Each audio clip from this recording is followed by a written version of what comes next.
Welcome to fair media. आज आपसे share करेंगे टैरिफ यानी रेसिप्रोकल टैरिफ। ये ट्रंप की ज़बान में बोल सकते हैं या फिर हिंदुस्तान और दुनिया के मुल्कों के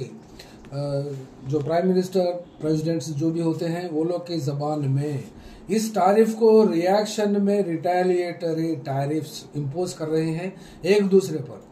तो फिर इस हिसाब में चाइना से तो ट्रंप के तो मामलात एक मानो में वार जोन में तक वो पहुंच गया है, यानी डायरेक्ट हो या फिर इनडायरेक्ट हो, या वार तो नहीं कह सकते लेकिन टैरिफ्स का वार चल रहा है इस वक्त दुनिया में। तो फिर क्या हो सकता है? इस टैरिफ वार की शुरुआत तो ट्रंप सरकार ने की थी और वो ट्रंप सरकार का मानना ये है कि यूएस के गुड्स के ऊपर जो दुनिया के देशों ने उसके ऊपर अपने अपने देशों में टैरिफ रेट फिक्स किया था, उसी हिसाब से और उस देशों के एक्सपोर्ट्स पर अमेरिका में भी टैरिफ जताया जाएगा, टैरिफ इम्पोज किया जाएगा।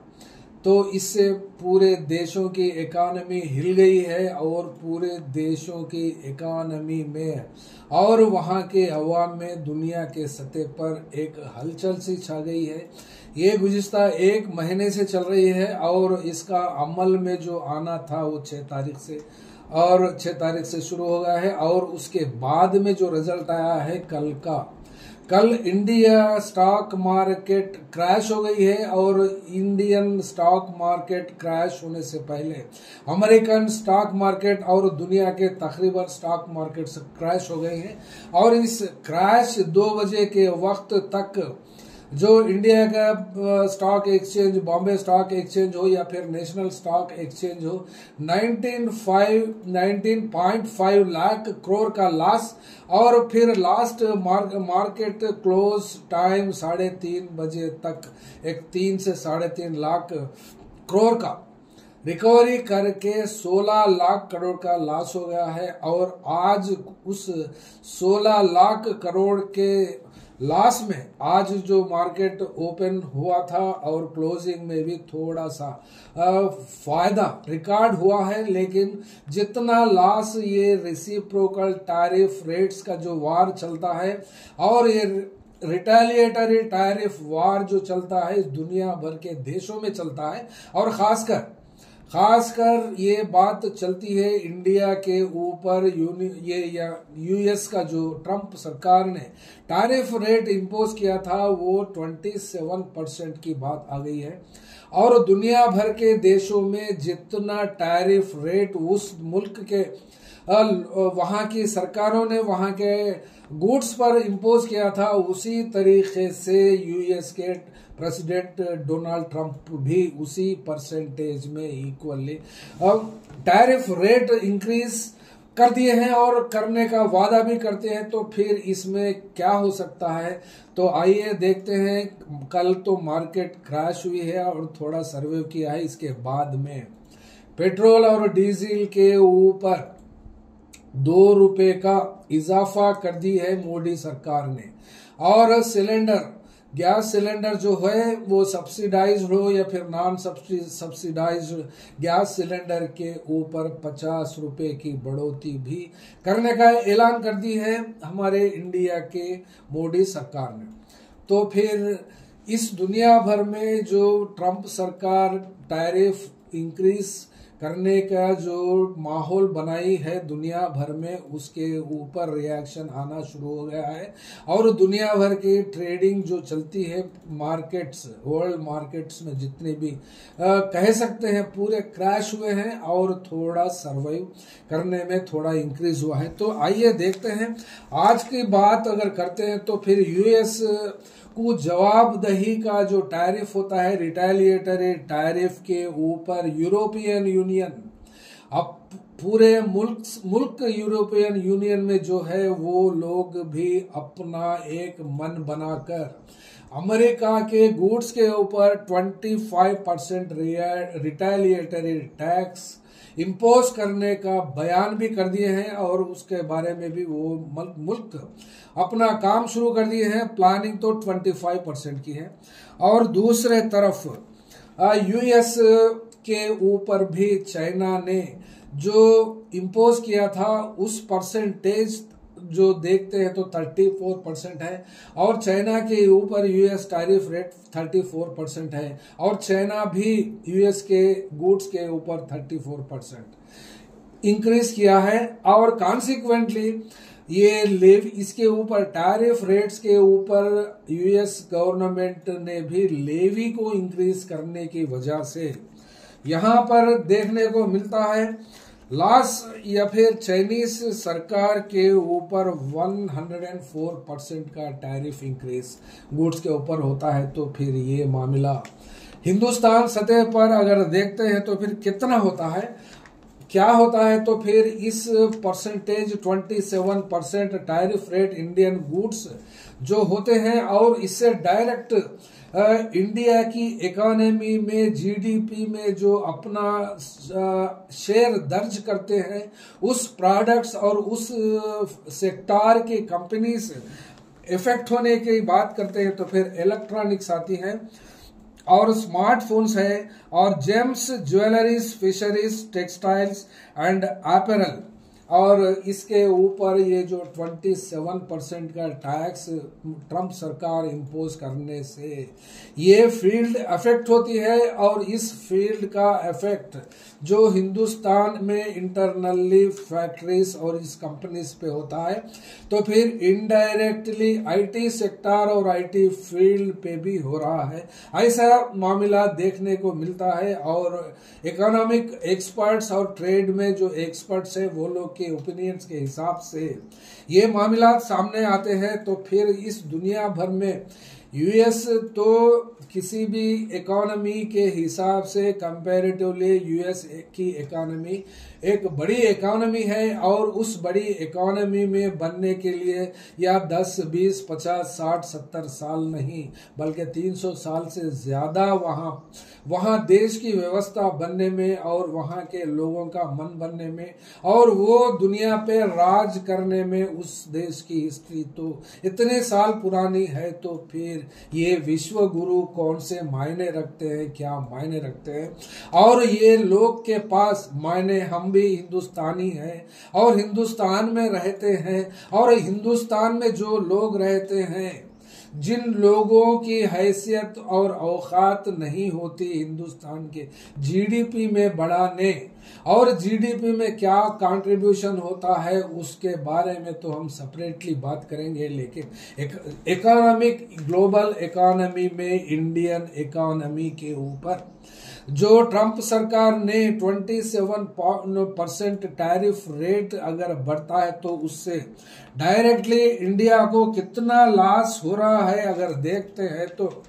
$5.76 बिलियन, यानी ये इंडियन करेंसी में इसको ट्रांसलेट करते हैं तो हम इसको 4.82 लाख करोड़ यानी 4,82,000 करोड़ का लॉस इंडियन इकोनॉमी या जीडीपी को या एक्सपोर्ट जो होता है एक्सपोर्ट के बैलेंस शीट में ये घाटा बताया जाता है। और ये इसका मामला बजट में कितना रिफ्लेक्ट होता है ये आइंदा साल, ये जो इस साल का जो बजट हुआ है जो इस साल निर्मला सीतारमन पार्लियामेंट में पेश किए हैं उसका आंकड़ा 50 लाख बजट है, और इस 50 लाख में ऑलरेडी गए सो 2024 का बजट में 10 लाख डिफिसिट तो बताया गया है। लेकिन इस वक्त ग्लोबल इकोनॉमी में घाटा चल रहा है और global economy down to level पे जो आती है इसके तरफ से क्राइसिस कह सकते हैं या फिर रेसिशन कह सकते हैं। अगर ऐसी बात नहीं करते हैं तो फिर ग्लोबल डिप्रेशन या फिर ग्रेट डिप्रेशन की बात आती है 1929 टू 1939, ये 10 साल चला है। तो फिर ये बात जो सोचने वालों को नहीं समझ में आती और जो देश को चलाते हैं वो लोग को भी समझ में नहीं आती, और इस देश को चलाने वालों के हाथ में जो मीडिया है वो ताना और तंदाना की बात करते हैं। ये ऐसा नेशनल मीडिया में अगर बात वो लोग करते हैं तो फिर ग्राउंड लेवल पे, ग्राउंड जीरो पे आकर हिंदुस्तान में आज के दौर में, आज जो मोदी सरकार 10 साल 11 साल तो हो रहे हैं, इस 11 साल में इकोनॉमी में क्या कंट्रीब्यूशन दिया, क्या कंट्रीब्यूट किया, तो फिर इसको हम कंपैरेटिवली बात करते हैं तो फिर मनमोहन सिंह की सरकार में एक बार तो 2 डिजिट का जीडीपी ग्रोथ रिकॉर्ड हुआ है, वैसा रिकॉर्ड तो अभी तक मोदी सरकार के 11 साल के कार्यकाल में देखने को नहीं मिला। और देखने को मिलता भी कैसे, वो देखने का मामला मिलता तो फिर एक इकोनॉमिस्ट के हाथ अगर हिंदुस्तान होता या फिर फाइनेंस मिनिस्ट्री होती तो कुछ प्लान करने को मिलते, और हाई पोजीशन में वो लोग अगर रहते तो अपना एक दिमाग लगाकर हिंदुस्तान की इकोनॉमी को सुधारने के लिए उसको इस्तेमाल करते, जो दिमाग अपने दिल में रख, जो सर में रखते हैं और हिंदुस्तान के अवाम के लिए जो बॉडी में दिल रखते हैं। ना ही ये सरकार के पास दिमाग था और ना दिल था, दिल है और ना ही दिमाग है। तो इसलिए हम ये बात कहते हैं कि गुज़िश्ता भी हम बीजेपी सरकार को देखें, वाजपेयी की सरकार के, और वाजपेयी की कार्यकाल में जब तो हमने शाइनिंग इंडिया को सुना था और फील गुड फैक्टर को सुना था, हमने उस वक्त तक इतने स्ट्रांग सोशल मीडिया प्लेटफॉर्म्स नहीं रहने के वजह से जो भी प्लेटफॉर्म हमको मिलते थे उस वक्त, और हम जब से बताते हैं फील गुड फैक्टर की बात अगर करते हैं तो फिर एक पहाड़ को देखकर ये सोने का पहाड़ है अगर हम समझते हैं तो फिर क्या वो सोने का पहाड़ बन सकता है? ऐसे सवाल भी आज के दौर में भी करना चाहिए। मेकिंग इंडिया की बात एक शेर का पुतला बनाकर, एक शेर का साइन बनाकर मोदी सरकार ने मेक इन इंडिया बनाया, तो फिर मेक इन इंडिया में हुआ क्या? मेक इन इंडिया या मेकिंग इंडिया बताए भी या समझे भी तो फिर इसका रिजल्ट कहाँ है, क्या है? तो फिर ये 11 साल के अंदर गाय, गोबर, हिंदू मुस्लिम, औरंगजेब, जवाहरलाल नेहरू की सल्तनत, कब्रिस्तान और कटवा, मुल्ला, हिंदू, पर ये इस हिंदुइज्म, हिंदू राष्ट्र, ये सब बनाकर आज मटेरियल फैक्ट हिंदुस्तान के सतह पर ट्रंप सरकार से चैलेंज करने के लिए मोदी के पास क्या गोबर है या गोबर के प्रोडक्ट्स है या गाय के प्रोडक्ट्स है? कौन से प्रोडक्ट्स आज हिंदुस्तान से ट्रंप सरकार को चैलेंज करते हुए या फिर ट्रंप सरकार के टैरिफ रेट को चैलेंज करने का मामला और चैलेंज करने की ताकत किसके पास है? तो सिर्फ और सिर्फ जो अमेरिका से ताकतवर इकोनॉमी है वो इकोनॉमीज को चलाने वाले चाइना के पास ही है। और आज के दौर में चाइना से लाल आंख दिखाने की हिम्मत ये अंधे आंख वाले को तो है ही नहीं, तो फिर ये ग्लोबल इकोनॉमी से टकराने का मामला हिंदुस्तान के सरकार के पास कुछ है नहीं बताने के लिए और दिखाने के लिए। सिर्फ और सिर्फ दुनिया में 3 रास्ते चल रहे हैं और ये ट्रंप सरकार से निपटने के लिए और अपनी इकोनॉमी को बढ़ावा देकर और अपनी इकोनॉमी को सस्टेन बनाना और ग्रोथ ओरिएंटेड बनाना, ये गोबर गाय वालों के बस की बात नहीं है। और ये गाय गोबर वाला दिमाग इस इकोनॉमी को नहीं चला सकता, तो फिर मोदी सरकार इस ट्रंप सरकार से टकराने में हो या फिर नेगोशिएशन टेबल पे अगर आने की बात होती है तो फिर ट्रंप सरकार के को क्या करते हैं, चापलूसी करने से बच के ये मोदी सरकार के पास कुछ दूसरा नारा नहीं है और ना ही कोई हथियार है, क्योंकि ये ट्रंप को कंट्रोल करना एक uncontrollable bull is Trump and Trump mindset, जो दुनिया को एक मानो में टेरराइज कर रहा है और इकोनॉमी को और गिरा रहा है। और तो फिर इसका जवाब में यूरोपियन यूनियन तो इसका जवाब दे चुका है और यहाँ पर दुनिया के मुल्कों ने अपने अपने हिसाब से जो टैरिफ रेट यूएस के गुड्स के ऊपर इम्पोज किया था उसी तरीके से उतने ही परसेंटेज इस दुनिया के मुल्कों के गुड्स के ऊपर अगर टैरिफ ट्रंप सरकार इम्पोज करती है तो फिर इस दुनिया की ग्लोबल इकोनॉमी कितना रैंक में चली जाती है, कितना गिर जाती है, कितना डिप्रिसिएशन होता है और कितना डिप्रेशन में इस इकोनॉमी पहुंचती है। आइए हम देखते हैं फर्स्ट कंट्री वाइज यहाँ पर आपको भी देखने को मिलेगा। यहाँ पर लेसोतो एक मुल्क है, यहाँ पर 50% है। इस 50% टैरिफ रेट उस मुल्क के ऊपर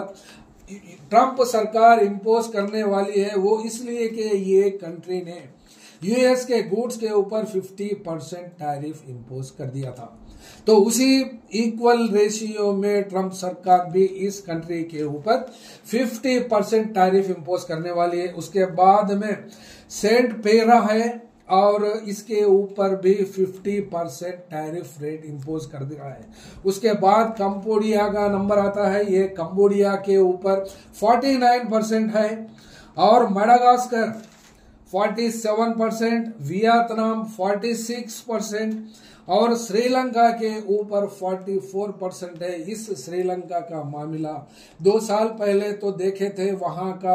प्रेसिडेंट ही अपना प्रेसिडेंशियल पैलेस छोड़कर पब्लिक में जो रिबेलियन आया था, जो वहां रिवोल्ट आया था उस सरकार के ऊपर वो छोड़कर भागा है। तो फिर ऐसे मुल्क के ऊपर भी 44% अगर टैरिफ इम्पोज किया जाता है तो उस देश का हाल क्या होता है ये श्रीलंकन ही जाने। उसके बाद में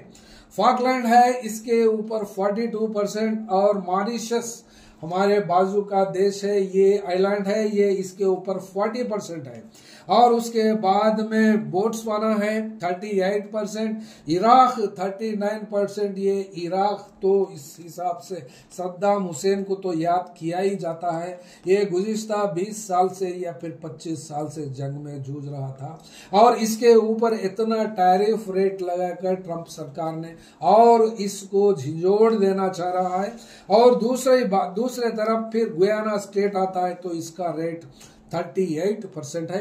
बांग्लादेश जो पड़ोसी मुल्क है, ये पड़ोसी मुल्क में भी वहां क्या होता है इंटरनली और वहां की सरकार के खिलाफ में वहां के बांग्लादेशियों ने खिलाफ में प्रोटेस्ट किया है और वहां के प्रेसिडेंट ने भागकर हिंदुस्तान के साइल के ऊपर पनाह ली थी और पनाह में ही है आज के दौर में भी। तो फिर इसका मामला भी कुछ इंडिया से ऊपर हो या फिर नीचे हो, कुछ आंकड़ों का फर्क हो सकता है, लेकिन इसके ऊपर 37% टैरिफ रेट इम्पोज किया गया है। और इसके बाद में फिर थाईलैंड का मामला आता है 36% और रियूनियन के ऊपर 37% और बोस्निया के ऊपर 36%, चाइना के ऊपर 34%। और इसका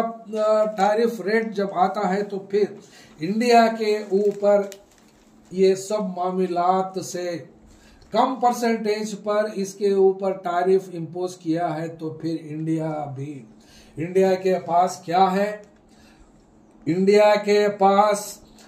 जय श्री राम है और मुसलमान है और बांग्लादेशी है और कट्टर है, गाय है, गोबर है, हिंसा है, हिंदुत्व है। तो फिर इस पूरे नारों को एक जगह रखकर अमेरिका के ऊपर क्या टैक्स इम्पोज करता है और इस हिंदू राष्ट्र जो अपने आप को बनाना चाहते हैं, इसमें जो मामला मुसलमान से जुड़ा हुआ है वो तो फकीरी में जिएंगे जरूर, लेकिन 14% ही जिएंगे। बाकी के लोग जो 80% होते हैं और बुद्ध, सिख, ईसाई, क्रिश्चियन, वो मामला माइनॉरिटीज के लिस्ट में तब आता है तो वो देखेंगे, लेकिन मेजॉरिटी हिंदूस